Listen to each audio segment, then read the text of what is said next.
A good compost pile is one important part of gardening because you've got a place to put all that organic matter that you're taking out of your garden, and you get to return that to your garden soil.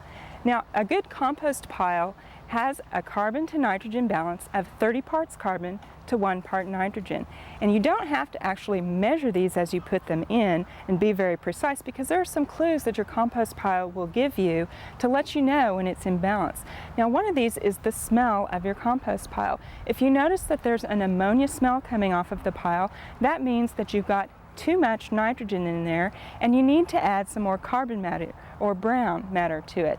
Well, another clue that can tell you how your compost pile is doing is to watch the temperature. Now, a really good tool to have if you are composting is a compost thermometer. It's just a thermometer with a long stem and then a dial on the end. And you can just place this in the middle of your pile and see what the temperature is. Now, the proper temperature for a good pile is from 130 to 170 degrees Fahrenheit.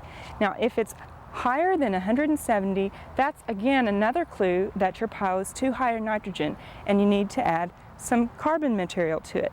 Now, if the compost pile temperature is below 130, that gives you some other indicators, and that is that your pile is either too high in carbon material and you need to add nitrogen to it, or the pile may be too dry and you need to add some water to it.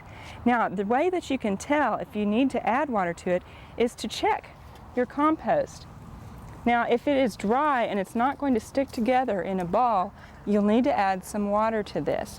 But conversely, you don't want to have too much water in your pile, because that will actually cause the pile to go anaerobic, and you don't want that.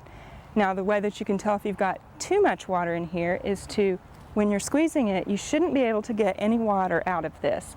And you'll notice here, we're just about right, because it does stick together in a ball, but we don't have any water coming out of our compost. So, you want a pile that's not too dry, but again, not too moist, but just right, kind of like Goldilocks. Now, once you've got it going and it's composting well, how do you know when it's ready to spread on your garden? Well, if you dig in here, one of the things that you'll notice is that it's very crumbly and it's much the consistency of a nice mellow soil. Also, when you smell it, there isn't any smell to it. It has a nice sweet earthy smell. There's not any sign of rot or of ammonia in there.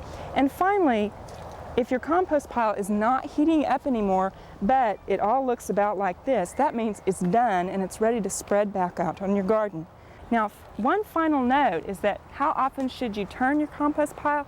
Well, in the summer, you should turn it at least once a week, because it's composting and it's breaking down rapidly, and if you don't turn it, it's going to lose its heat and it's going to quit decomposing the way you want it to. So remember to turn it about once a week and compost all of that extra yard waste that you're getting, because this is a great way to add it back into your garden soil.